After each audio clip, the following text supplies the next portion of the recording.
Welcome back to the Mulberry Book Drop, Season 3. Hey, Bethany. Hi, Sarah. How you doing? I'm so good. I feel like that saying is true. Time flies when you're having fun. I can't believe we're already starting Season 3.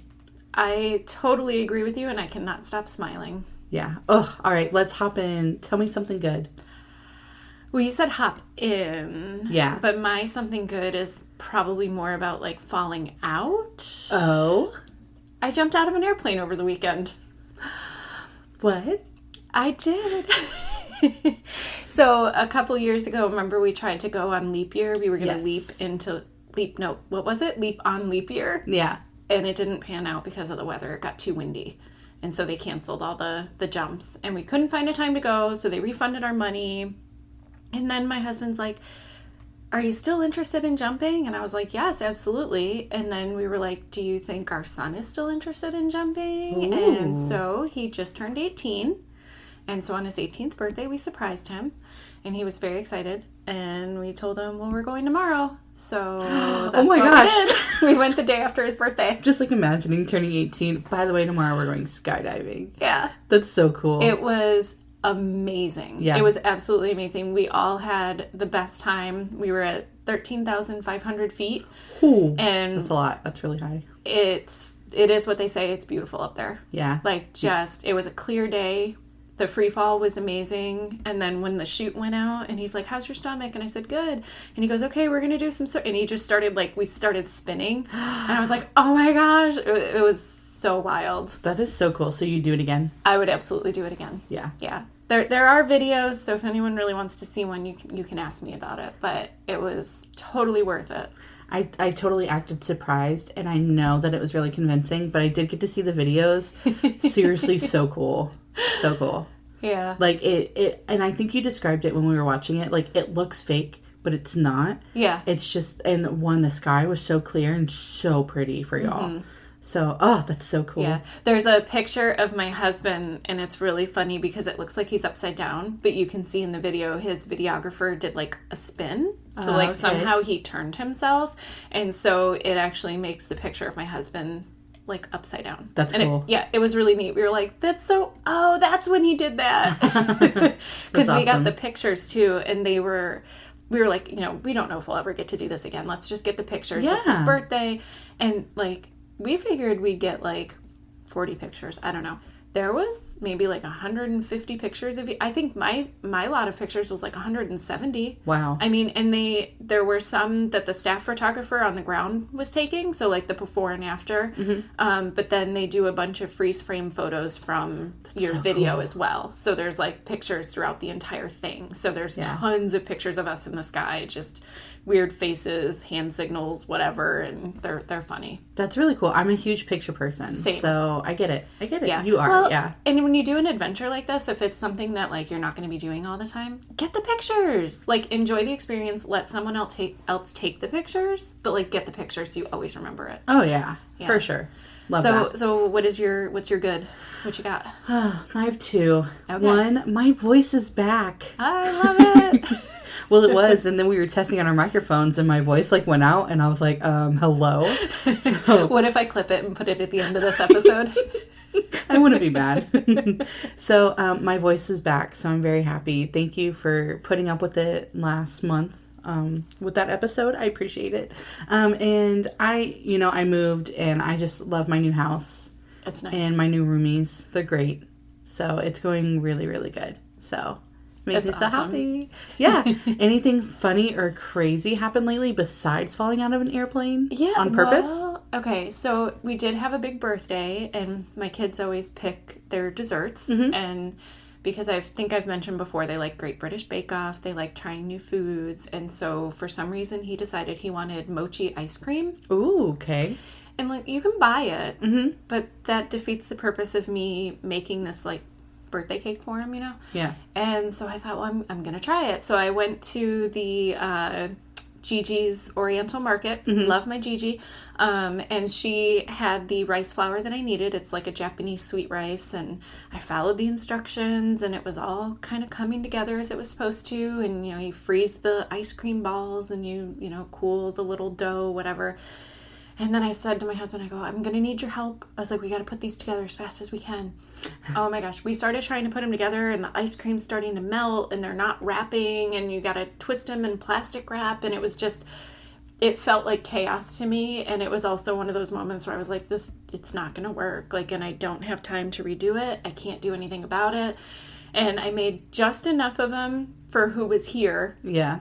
And so I had also made a cake because I was afraid just in case. Oh. And I was like, how do you put candles on a mochi ice cream ball? You can't. Right. So I said, I'm making a cake for the candles anyway. And so we did the whole cake thing. And then I brought out this paper plate with the saddest looking mochi ice cream. But I took pictures because I promised Gigi that I would bring her photos of my attempt. And I don't know. Like, we all laughed, and he said that he appreciated me trying, and they still tasted good, and I don't know. We had a laugh about it, but I felt bad. It's probably the first one that I feel like I didn't do that great on, so I don't know if this is... They turned out really cute. Yeah, I don't know if this is necessarily funny, but, like, we laughed in the moment after I was done being sad, so I guess that's good. Oh, my goodness. All right, so I celebrated my best friend's birthday. Mm-hmm. Her birthday was last week, but we went on Saturday. We went and played putt-putt golf in Orlando. So much fun. Side note, I won. Just putting that out there. Like, you know, I'll take it where I can. I've never played like real golf besides Top Golf. So when it's putt-putt, it's going down. I was just gonna say we need to go Top Golf. Oh, I love Top Golf. But so it's a really like crazy weird thing that happened. So as we're playing, you know, there's a different group at every hole, and like there was 5 of us in our party, and then 2 guys behind us. Those poor guys ended up waiting for us at every single hole, and we're like, yeah, so sorry. Moving as fast as I could. Right. Well, and then there was a group behind them of a few people, and one of them, I guess they thought they were playing golf for a minute, and so they hit the ball. And all of a sudden, I take a step back and I step on something. And I was like, whoa, what did I just step on? And I look, it was the ball. Like, the ball, like, went right underneath my heel. I stepped back on it. And I was like, whoa. And, like, the 2 parties behind us just looked at me. And they're like, that was amazing. And I was like, what was? And so they explained to me what happened. And I was like, oh my gosh, you totally could have hit my ankle. I would have fallen and not gone up. We would have had to get life alert, like that kind of thing. And my best friend was like, well, I'm glad you didn't twist your ankle. And I was like, well, me too. And I was like, oh, what a crazy, like, that was what my a weird first accident. thought. I'd be like so afraid of like sliding on it and falling. Yeah, no, I literally just took a step back and didn't move. And I was like, what is that? And then I was like, oh, it's literally a little golf ball. Yeah. So it was just super weird. And they didn't yell 4 when it came flying at you? No. But guess what I did hear from them? Mulligan. Heard that a lot. I was like, so you know that one. Yeah. So just weird, but it was so much fun. And it was, she ended up having coupons. It was a surprise to her, which was kind of funny because when we got there, she was like, oh, wait, we're here? This is what we're doing? She's like, I have a coupon, so all 5 of us got to play for free. Ah, that's amazing. Yeah, I was like, wow. I was like, as if it wasn't already fun, and now it's free and fun, and if it's free, it's for me. Exactly. That's how I feel. So, yeah. But what a weird time. So, all right. So with that, let's dive right in. Like, we hopped in. Now we're diving in. You are falling out. That's true. Let's dive right into season 3. So, Bethany, what are we talking about today? Where do we find books? Like the library? Oh, I walked right into that one. You set me up. Yes, today we are going to talk about where we find books to read. So apps, podcasts, stores, and more. So that sounded like a commercial. It did. All right, so let's start with stores first. Bethany, I know you had some retail experience, and by some I mean a lot, with books. Did that ever sway you to read what came across the counter or what you saw on the shelves? 1,000,000,000,000%. 1,000,000,000,000. Billion. I like that. Yes.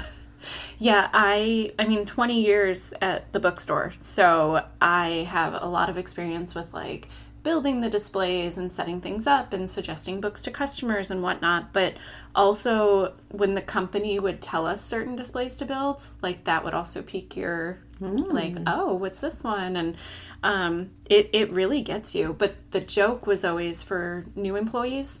We used to just tell them, like, don't expect to have a paycheck for, like, 3 months. Because you're, like, thinking, ooh, awesome, employee discount. And really what you're doing is every time you're working, you're stocking books away for when you get your paycheck on Friday. Ooh. And then you're spending it on books, and you're walking out with all your books. And it takes, like, a few months to kind of get that out of your system before you actually start earning money and realizing that you don't have to buy every single book. Yeah. It's really hard. It's really, really hard. That would be tough. Yeah. But yeah, I really enjoy the art of the display. I love browsing different stores, books, that kind of stuff. And even like book related things. Like I love like bookmark spinners. Oh. That's one of my favorite things. I collect bookmarks, so yeah. I get it. Yeah. Any little like book and reading trinkets, stuff like that for readers. I love it. Yeah. I love it. I think working on the bookmark displays was probably one of my favorite jobs when I was at the cash wrap and it was quiet. Oh, I would now love that. Now you know my secret. Yeah, no, I love that. Yeah. What about you? Are you big on the stores? I am such a fan of going into stores, even if I'm not buying anything. So when I first started working at the library, I used to be really bad about buying books, like so much. I'd buy all of them. And I had like 4 bookshelves worth of books. And I was like, I mean, I love them. I love books. But I was like, at some point, I mean, you know, those prices add up. And it's like, I do love supporting authors, but I'm like, those prices add up. I'm supporting them, but like, this is rough. But like, I love going in to like Pressed in downtown Lakeland. Oh, yeah. They always have like the newest books. And I feel like they do a really great job with what's popular. Because have you ever been in there? I have, yeah. Okay, so like you go in and it's not like jam-packed. Like you go into a normal bookstore, everything's jam-packed and you really have to look through things. Theirs is so nicely organized that like I can just go in and sit and just enjoy being with books. Yeah. So I do love going, and that's actually where I buy a lot of my bookmarks because they have like local artists and they have different things there, like a couple of my mugs and a couple of my bookmarks are all by the same like artist, so I love them. I have bookmarks that match my mugs. So cute. I'm so extra. And then I'll go into like Books A Million because that's what's here. Although I do have a Barnes & Noble gift card that I need to use. Oh, we should go for a ride. So there we go. But I go there a lot because I'll just go into the sections there, kind of look to see what I like, and I'll take a picture of the book cover. And then I will order it through the library. But I'll be honest, if I really love a book, like really, really love it, and I know that I'll reread it, I will buy it. Yeah. So I don't have 4 bookcases anymore. I did donate a lot of them. So now I'm down to like 1.5. I donated 2. A lot of ours too. Yeah. To the library. Same. That's where mine went. And it's really funny every time like certain books get checked out and I'm like, that's my copy. And I think there's actually a couple people that I knew and I kind of told them like, this used to be my book. Oh, yeah. It's hard to find the off switch though. Like, and I agree, there's certain authors that I do want to own or even just a certain book.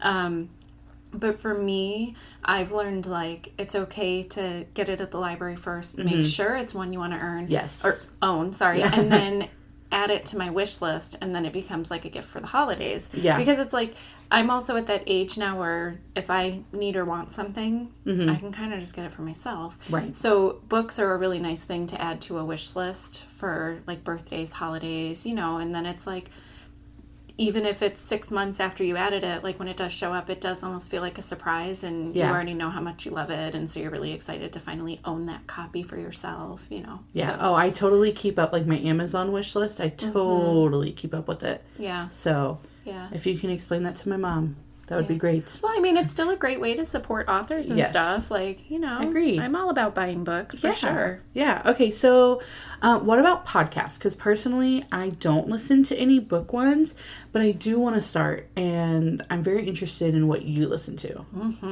My absolute number one is still What Should I Read Next? I think I've mentioned it on here before when we did the podcast about podcasts. Yep. But Anne Bogle, she is the one that has that Tell Me 3 books you love, 1 one book you hate, and then I'll tell you what I think maybe you should read next. And she'll suggest 3 books to the guest of the episode. And I have read so many books that she has suggested on there.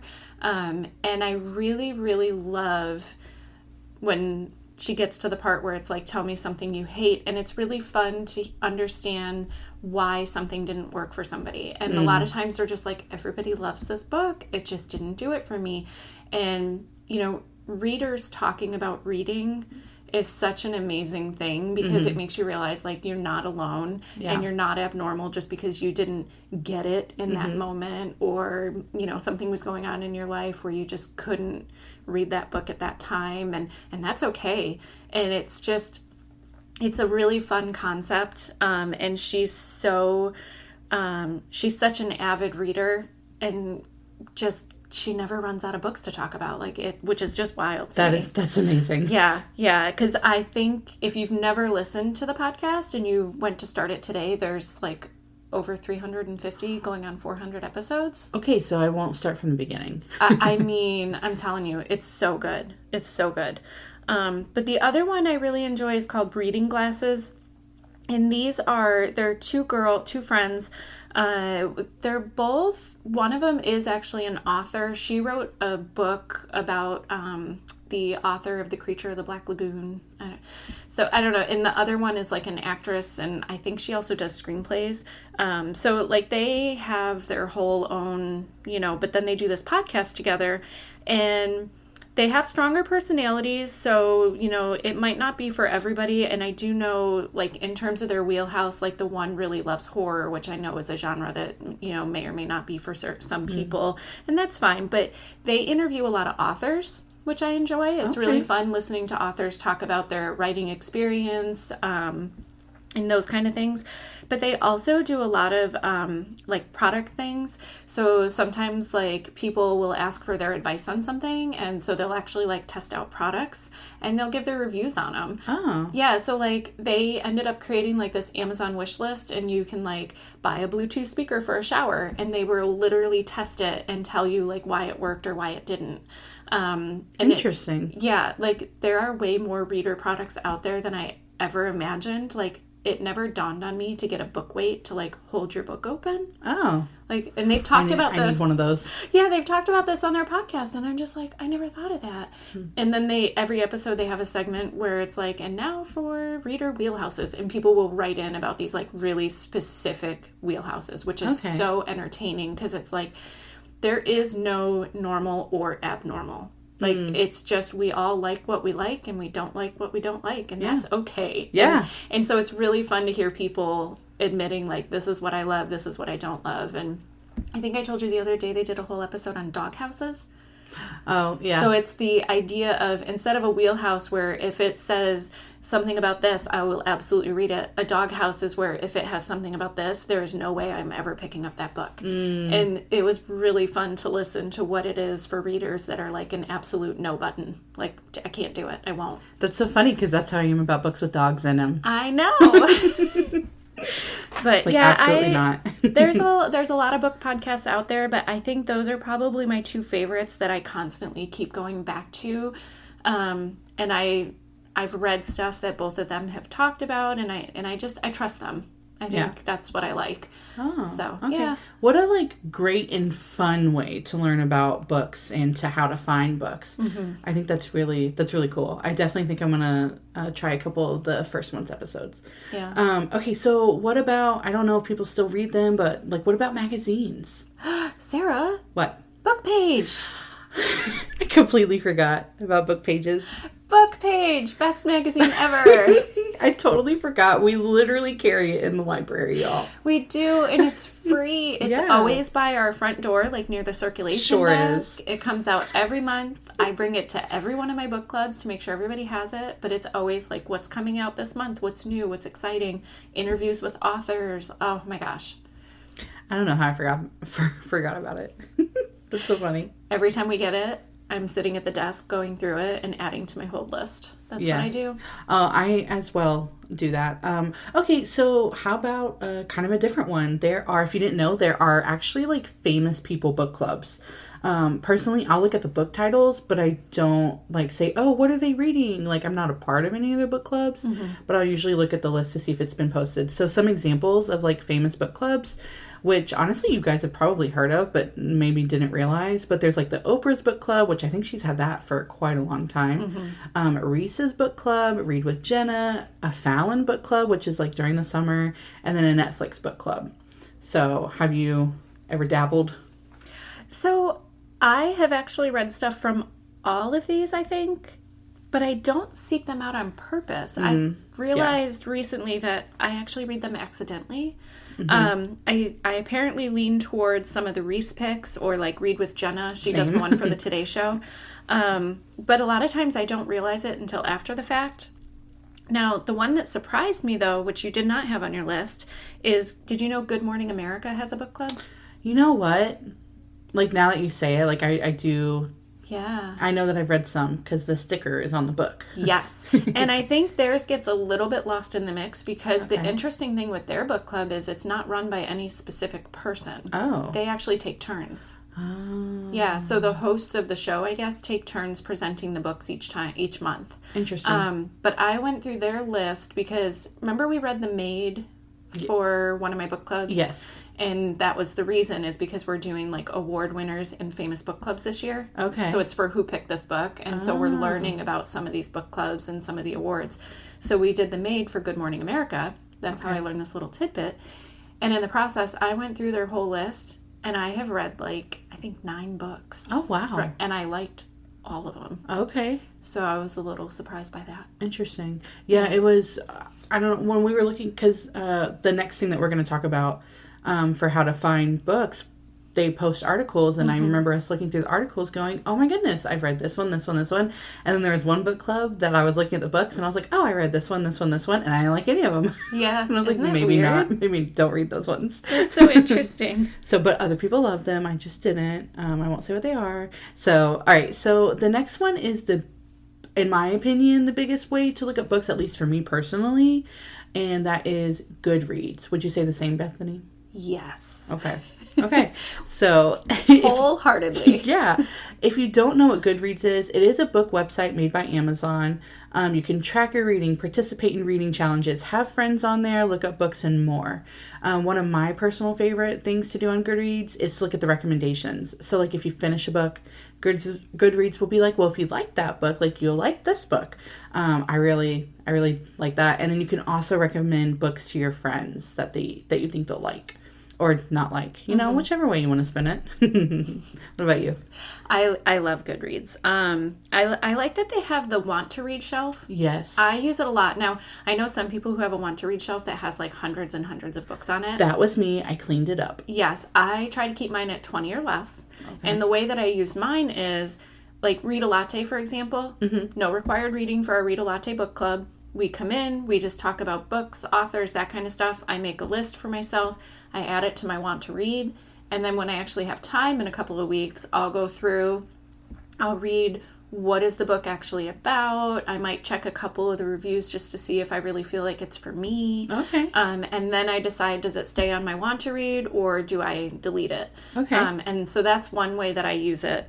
I think that might be my favorite feature on it. But I also love this kind of goes back to my Who Picked This Book, because we're learning about award winners. And one of the things that has come up in my book club lately is, what is the reason, like, how are they judging these books? Like, why are they winning these awards? So we're trying to understand, like, if you were a judge on the panel, like, what made you select this book? And I really appreciate that Goodreads puts that opportunity in our hands. And so every year when the Goodreads Choice Awards comes out and we get like really excited. Oh, so excited. Sarah and I, like, as soon as one of us realizes, we're like, oh my gosh, we they're up. And we take it so seriously. But I love that we have that opportunity to like put our 2 cents in and say, yeah, I really did love this book and I think this should be a nominee for whatever. And we will go through and do every single one of them. And then we vote again when the next round comes up. And like, I think that's exciting. It makes it fun for the reader. So I love it. And I do also stress, like, just because it might have a 1 or 2 star rating on Goodreads doesn't mean that you're not going to love it and it's a 5-star book for you. So don't like strictly look at the stars. Yeah. Like, really look at the genre. What kind of lists is this book, like, showing up on, and all of those kind of things, because, you know, every reader is different, and what we're looking for in our books is completely different. So I just, like, don't fall too heavily on that star rating. Yeah. So. No, totally agree. And I love that Goodreads, they'll put out, like, different articles. So, like, when summer comes around, it'll be, like, 2023, like, big summertime reads. And I love that they do that, because sometimes I'm like, I do just want a good summer read. And it's like, I can't find it. It's really easy to search things on there for different topics. Like, oh, I want a Christmas book in the middle of June. Let me just type in Christmas books. Yeah. So I do really like that Goodreads does that. Goodreads is owned by Amazon, right? Okay, because I did say that, and I was like, oh, I hope that's true. So it's one of those, I know that people, whatever, but about Amazon, but they really do a great job with Goodreads. It is so easy to use. It's the website, it's the app, which I think you do. I use both. I use both. I use the app and the website, which there's not many apps that I do that with. Yeah. And they're both user friendly. So I think it's great. Well, and it's a nice interactive experience, too, because you can have friends on there if you choose to. Yeah. And so it's fun sometimes when someone reads a book that you read and you see them review it, and you can comment on it, and you can actually have a conversation with somebody if you want, or you can just like their review if you want, or you don't ever have to do that. Yeah. But then they also do you ever read the notifications when it's like, this author answered a question about such and such book? Yeah. That's really fun. Like, if you have a book that just has always stuck with you, and all of a sudden you see a notification where, like, this author posted notes about, and you go read it, and you're just like, oh my gosh, that's where they got that idea from. That's where this came from. That's amazing. And, you know, and sometimes authors, like, they'll open up for questions, and you can put in a question, and they respond to them. Like, it's really cool. It is. That's, it's funny that you mentioned, like, about commenting and stuff, because I had to read a book for film club for the library, and should I say the name of it? Should I? No. No? Okay. Y'all, I did not like it. I actually thoroughly enjoyed the movie. Yeah. This is one of the instances where I preferred the movie over the book. But I was like, it made me feel too many things. And sometimes I don't like that. Sarah can only handle so many feelings in a little short space of time. Right, guys. Like, we're working on it, but, like, we're still not there. And I had posted about it, gave it a rating, and one of our friends who also listens to this podcast, so hey, but she commented on it, and she was like, that just made me decide if I wanted to read it or not. And I was like, well, I mean, hey, you may like it, because I do know people that love that book. I looked back at my rating. Did you? I gave it a 5. Did you? But I love to have feelings. I'm like, you can ask my family. Couldn't be me. Does Bethany hide behind her books and cry? Yes, she does. Yeah. And is she ashamed of that? Absolutely not.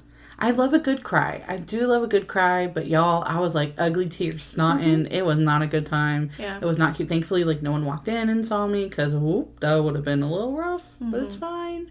I had to take a few minutes. Yep. And it happens, but, you know, I thoroughly did it, and I did not cry during the movie, which I was not expecting. So, anyways. You're so funny. We'll move on. All right, so I know that you had listed a few that I did not talk about, so do you want to share what those are? Sure. So, the first one is kind of goofy, but I feel like we should give a shout out to Google. Google. Yeah, like, have you ever just, like, I'm really in the mood for a mystery, but I don't want anything that's here on the news shelf, and I can't think of a backlist author right now, so you just randomly, like, most popular mysteries of 2012, and just see what comes up? Like, have you ever done that? No. I totally have. Wow. A lot. I have not. I have, yeah. Oh, my. My friend's book club one year, we even decided, like, what if all of us had to find a bestseller from the year we were born?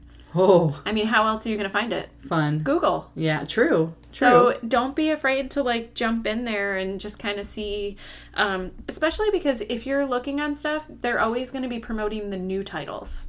So if you are interested in seeking backlist older, what was popular that, like, you're going to need other services. And I feel like we use Google a lot. Okay. Yeah. And then the other one is kind of speaking of book clubs, friends that I trust. Okay. I'm really big on like suggestions from friends. And I have, there's my best friend since 3rd grade. Like we've been sharing books since 3rd grade.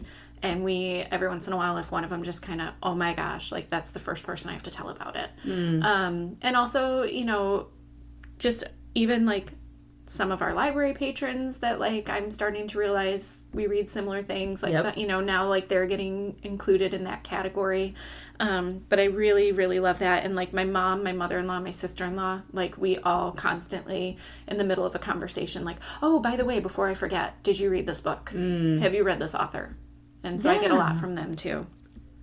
But speaking of library patrons, library checkouts and check-ins, Sarah. Oh, I did not even think about that. That's like the greatest benefit of our job. It really is. You guys should know, we do notice things sometimes. And not in a weird way. Not in a weird way. Or judging at all. No, I love the variety that comes through our desk. Like, it is the greatest thing because I love talking to you guys about books. And if you have dealt with me in person, you probably have had me ask you, oh my gosh, what did you think of this one? And like, we have had a conversation. It's my favorite part of the job. But sometimes when we're doing like the bags in the morning, like we get transit bags. I don't know, not all libraries do that, but we get transit bags 5 days a week. And we'll be checking stuff in, and all of a sudden we'll realize that there's like 3 copies of this one book. Yeah. And we're like, what is the deal with this book? And so then we have to look it up, decide if it's something that we should be reading too. So yeah, like the desk. I love working the desk and all of those books that go in and out of our hands all day long. Like, I find a lot of stuff that way. I didn't even think about that because I do too. And like the most recent example I can probably give is that somebody, like a couple people had put, everyone in my family has killed someone. Yes. Or killed somebody or someone, one of those. And there were like three or four copies that came across. And so when someone was checking it out, I was like, I've got to know if you like it, because like that person kind of reads similar to things that I read. I was like, I need to know if you like it. And that person came back and said, I need to try it at a different time. And I'd actually ended up already putting it on hold, and I ended up checking it out, and I thought it was so fun. And then I know you read it and a couple other people read it, and it was just a fun book. The title does not sound fun. I think we passed it to like 3 patrons already, and they all really enjoyed it too. Yeah, so it is really fun. I don't know why I didn't think about that, but yeah. And it was so noticeable because remember, it's that like turquoise cover, like it was bright, and literally looks like the cover of like a Clue game. It does. It does. So yeah. Oh my gosh, I didn't think about that. Okay. Yeah. Any more? Yeah. My last one, Instagram. Oh, and I'm on there. You are. You taught me how to use it. Do you remember that? Yep. Sarah, how do I do this? Yep. So I know some people do Bookstagram. I'm not that far in, but I do follow specific, like if I have favorite authors, if I have favorite podcasts, not just book podcasts, but like any podcast, because sometimes they might refer to like, hey, I started this book, blah, blah, blah. And so, like they might talk about it on their show or on Instagram. And so sometimes that's where I find stuff too. And even if it's your favorite author, most authors who use Instagram properly are not only talking about their books. Yeah, so true. You get the benefit of having a heads up that they have something coming out so you can get on that hold list early. But they're also talking about like other authors that they've met because they did an event together, or maybe they got an advanced reader copy so that they could blurb a book and they really truly loved it. And so instead of just giving a blurb, they're also posting it on their Instagram. Yeah. Like, I mean, that's also a way where sometimes I get like ideas for things to read.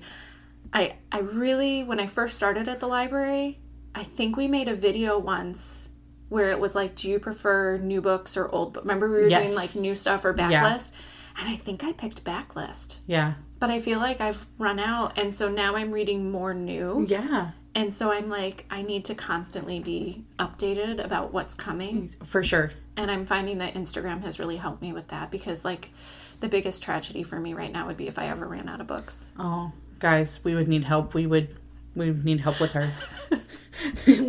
I'd be like, send me all your list now. Yeah. Okay, so I have one more. And this one, I just feel like it's its own shout out because even though it was kind of mentioned, this has really helped me personally. And it's you, Bethany. You're such a nerd. Thank you. But I feel like it honestly, it's when Bethany gets excited about a book, it's so fun. And she's like, you have to read it. She's like, you have to read it. And I'm like, all right, I will. But she's the first person that I go to if I'm in a reading rut, if I need a recommendation, anything. Like, I'm like, all right, Bethany knows what I like. She'll help me out. She's got me. Any kind of book too, to be honest. Like your reading range. I'm gonna boost your ego a little bit. But her reading range is so wide and such a great variety that I feel like no matter like what kind of reading rut I'm in, you'll be like, read this book, and I'm like, I'm out of it. Aww. And I feel like that it's happened more than once. It's happened more than once. I hope you know that I just called you a nerd out of love, though, not trying to be 100%. mean. I just want to stress that Sarah and I are friends in real life, not just coworkers. Yeah. Oh, 100%. I think for us, I am comfortable suggesting books to you because I feel like you and I can talk honestly about stuff because sometimes, like, there's something that Sarah's reading right now that she was telling me about a little bit and was very honest about it, and it does have what some people might consider like content warning or like a trigger warning. And so I did find, she said, is it okay if I spoil it for you? Do you think you'd read it? And I said, you know what, the more you kind of mention that, like, I really don't think it's for me. I don't think I'll ever read it. And so she started telling me like a little bit more, and it kind of cemented my decision. Yeah. Which I think is fine. And not that other people shouldn't read it. I have no issue with other people reading it. Right. But I like, you are somebody that I can have that conversation with. Yeah. And I think that's what helps when you are asking me for suggestions, that I can say, like, maybe this book, but just FYI, da-da-da. Yeah. And yeah. So, guys, just know that I appreciate Bethany so much. I mean, you've definitely given me a few books, too, like the one that you just mentioned, because I really did enjoy that one. Yeah. I love it. So, okay, well, Bethany has this great idea to celebrate season 3. And Bethany, do you want to say what it is? Well, I thought we could sort of do a little bit like, what should I read next? Yeah. And we could say 3 books that we love. There you go. So, I thought, so for season 3, 3 books, and they don't have to be anything that we read recently, like they can go back a little ways, but just 3 books that have really stuck with you, that always kind of come to the forefront, like when people are asking questions, or maybe something you just think about on your own for no reason. Yeah. So, yeah. I have my 3. Do you have your 3? I have my 3. This was really hard. It was really hard. I was like, oh. Yeah. Do you want to, like, go first or second, or do 1 and then 1? How do you want to do this? I want to go first because yours are all surprises. Yours are surprises to me. So, and I'm really excited. Let me put down my index cards then. Okay, so right now, currently, my 3 favorite books, and I'm also going to say where I got them from. So, Bridge to Haven by Francine Rivers. So, my friend Crystal, and also your friend Crystal, she had me read Redeeming Love by Francine Rivers, and I loved it. And then I read Bridge to Haven, and I loved it even more. So, that's one of them. And these next 2 are not going to surprise anybody. All the Missing Girls by Megan Miranda. And, of course, that recommendation came from Bethany. We love you, Megan Miranda. I loved it so much that I bought it. It's one of those. Will write you back on Instagram if you comment to her. Every time. Yes. Wrote back to Bethany and I both separately this past month. We both may have screenshot it and sent it to each other. Yes. So that one, I loved it so much. I bought it. My friend is currently reading it, and he's enjoying it as well. And my last one, Made Me Hug It. I think it was the book that made me fall in love with contemporary romance, and that is People We Meet on Vacation by Emily Henry. So that one was also recommended by Bethany. So, like I said, Bethany's my favorite person to go to. You're welcome. So, okay. I like that list, though. That's a good list. Thanks. And I feel like it kind of hits different genres. And, it does, yeah. Yeah, you kind of hit all of your favorites right there. I did. One of each. I like it. Yeah. So, what about you? Okay. So, my first one, I know I mentioned on the podcast. It was my favorite book of last year. and it is Lessons in Chemistry by Bonnie Garmus. Ooh. I know. And I did double check just out of curiosity because of what we were talking about today. It's currently rated 4.34 stars on Goodreads. Wow. Which I know I said don't strictly go by the star rating, but if you are curious, that's where it's sitting. That's high. Yep. And that's literally this morning. I checked it right before we recorded. Okay. In my review of it, I said it was a surprising delight, strong women, so that was part of my review. But it also said, I found a new best friend. I love Elizabeth and all the characters in her circle. Okay. It's just one of those books. I don't want to say too much because it's almost like I don't want to spoil it. But it had just everything that I didn't know that I wanted in the moment that I read it. Okay. And I just loved it. The other one I just read because of one of my book clubs. And I just, oh my gosh, I can't. It's currently rated 4.29 stars on Goodreads. And it's called Beartown by Fredrik Backman. Okay. We're talking about it in June for my one book club. And a couple of my members, when they picked up their book yesterday, they go, is this about hockey? And I said, well, yes, but no. It's about the community. It's about the community that hockey creates in this town. So you've got the highs and the lows, the strengths and the weaknesses of humans. You got the relationships, the choices. It hit me in my mind, my heart, my soul. It got me so hard. And it kind of made me think of Ted Lasso, because we're watching Ted Lasso right now. And it's sort of sports are such a huge thing, but there is this community that's created around it, and it's the community that you choose to let it be and that you allow it to be, and what might happen. So I just love that book. I am going to finish it's apparently a trilogy. Oh, okay. And I am going to go on and read the next two, but I don't want to do it until after book club because I don't want to confuse the conversation. Totally understand. So my last one I read several years ago. Oh, wait. I should say, so that was book club, Lessons in Chemistry. Where did I find that one? I think I picked that up by accident. I think it was one of the ones that was returned at the desk, and the cover just kept calling to me because it's bright and it's got that face on it. Yes. Yeah, that was that one. This last one, it was suggested by a coworker at the time when I worked at the bookstore. Sarah, this would be in your doghouse, literally. It's Free Days with George, Learning Life's Lessons from One Very Big Dog by Colin Campbell. Nope. It's currently rated 4.41 stars on Goodreads. Wow. This author wrote to me on Goodreads after I blurbed his book. It really is like a Who Rescued Who. It's got childhood memories of him and his grandfather, but also current memories of his free days with George. George is a giant Newfoundland that he ends up with because his life sort of implodes. He comes back from his business trip, his wife decided to leave him, and he was just kind of falling apart. And so he ends up with this giant Newfoundland in his life and just kind of finds this new reason, so it's filled with hope, just the power, the healing power of animals. It's so good. Those are some really great choices. Yeah. And we do have that book at the library because I can't remember. I think I had been there a year or two, and I was randomly talking about it, and our director was like, what are you talking about? I've never heard of this book. And then she ordered it for the library.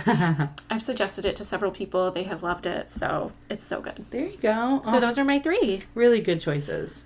Okay, so I have one more question before we leave today, and that is, what are you reading right now? Oh, I do have an answer.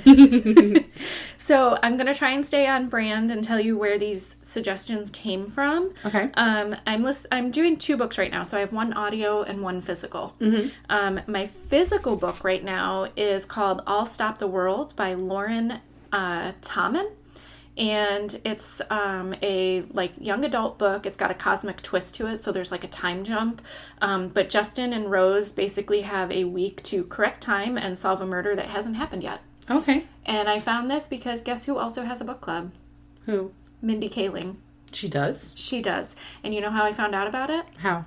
It was a banner at the top of Goodreads. Oh. And I was interesting. And I haven't read a YA title in a little bit. Oh, yeah, I haven't either. Yeah, so I thought I would give it a chance. I'm actually really intrigued by it so far. The only issue I had in the beginning, now I'm far enough in where I'm comfortable, but I think I mentioned to our director the other day, it doesn't have the year. So with each chapter, as it's being told from a different perspective, you have to put together who are the people who are in 1983, 85, 1980s versus who is more like current day.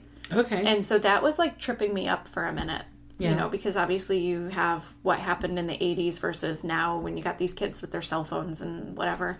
But now I have it sorted out and I am enjoying it. So okay. And the other one, this was actually suggested to me by one of our patrons, and I just love when she returns books because she will, like, before she hands it to me, it's like almost like a sales pitch, but it's like my favorite thing. Okay. And so she'll tell me why she thinks I should read it. So this one is called The Nightmare Man by J.H. Markert. And she had this book and she started to hand it to me and then she pulled it back and then she started to set it down again, and she basically told me that from like page 2 it had her, it was scary, it was everything, she had to make sure her doors were locked, like you know, I understand the horror genre is not for everybody. Yeah. I don't tend to read a lot of it, but every once in a while I enjoy something kind of scary. But this one, it kind of got me early on too, because there's a line in it where the guy, there's like a book signing happening, and somebody at the book signing is yelling at the author, and he says, "You stole my nightmare, Ben Bookman." And I was just like, okay.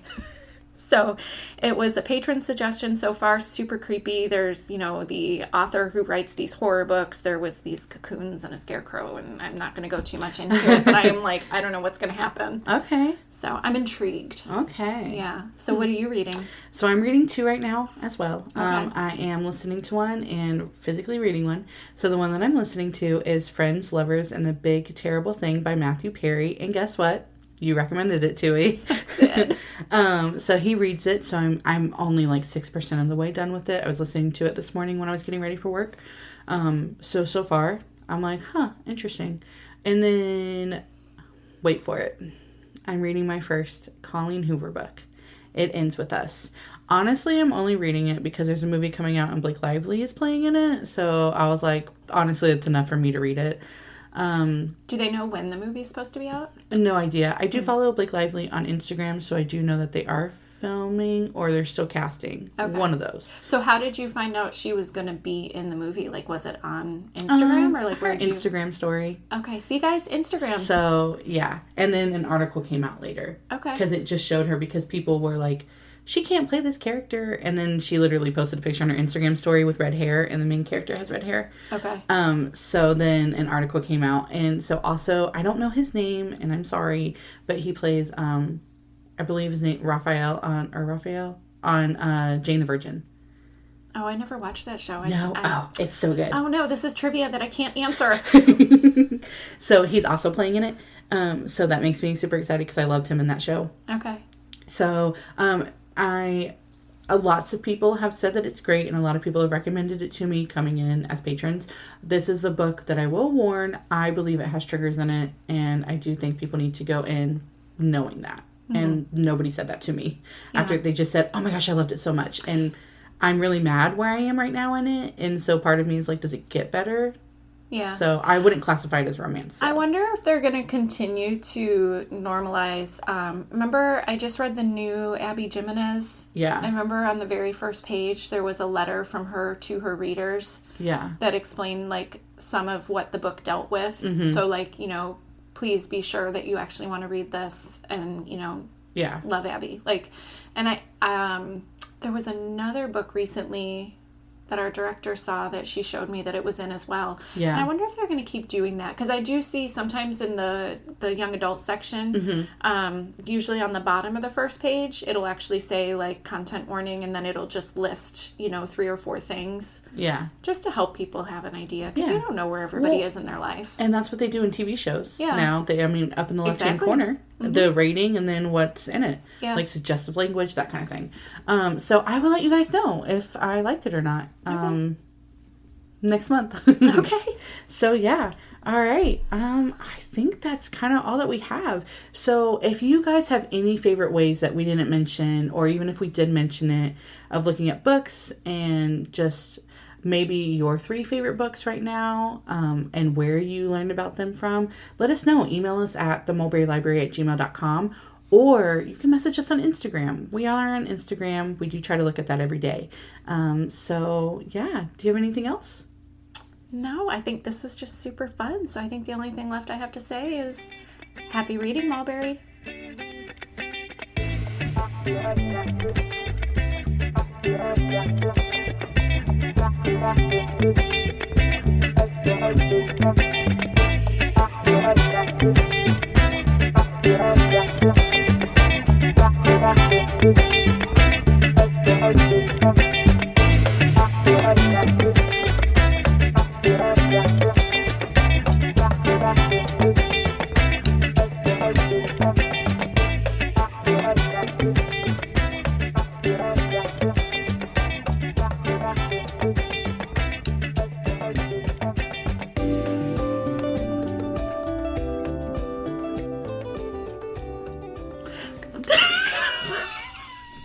I'm just going to leave it recording. I'll cut all of it. I'm sorry. I got really excited.